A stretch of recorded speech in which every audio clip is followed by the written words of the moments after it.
You guys playing Washington, 3 times in the last couple of weeks. With this one being the in-season tournament, I mean, how much does maybe the approach change a little bit in terms of how you attack the game, especially with things like point differential and all of that sort of stuff?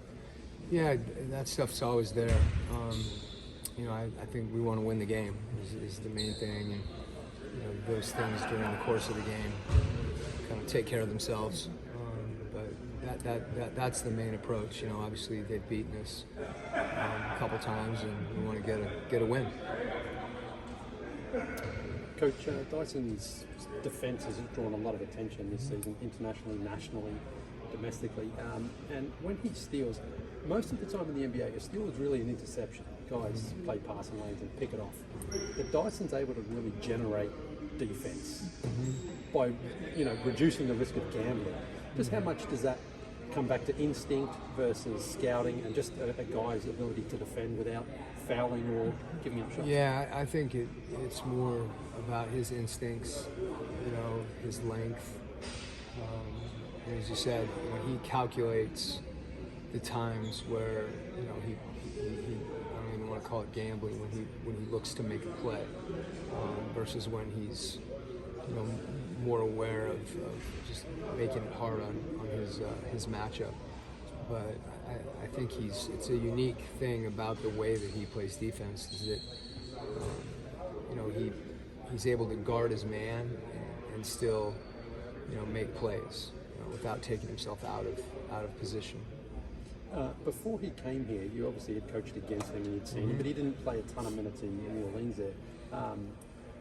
Have you been surprised by I was excited for him last year in the preseason. We played over in College Park, an exhibition game, and preseason game, and you could just see the way that he picked up.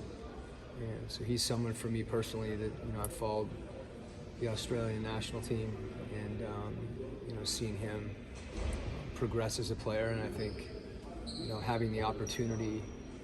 I'm as excited about what he's doing defensively, which you can see is as aggressive as he's been offensively, and not holding anything back. I just wanted to lay it out there, and I got it. He's got my trust, obviously, and I think it's reciprocated. He's as athletic as Joe Ingles was.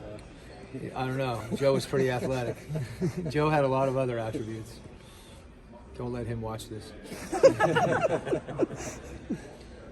Just to kind of follow up on that a little bit, like Dyson is playing more than he was last season, but at the same time, it seems like his consistency never wavers. Like, how much of that is like a mental thing to kind of be able to focus that much on defense over that long of a period of time? That's a strength. His concentration is really what it is. And obviously you've got to have a level of conditioning to do that.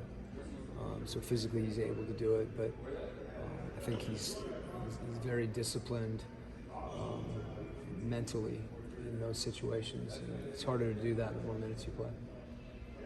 Coach, I know the Boston game is behind us, but I know after the game you did kind of wonder about that call at the end of the game. Did you see the last 2 minutes? I still am not certain what happened. I haven't been given an explanation that makes sense to me.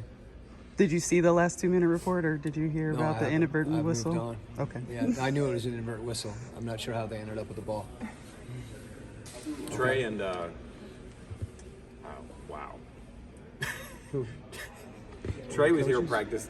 Trey and DeAndre were here shooting after practice. Were they able to participate in practice? Yeah. Thank you.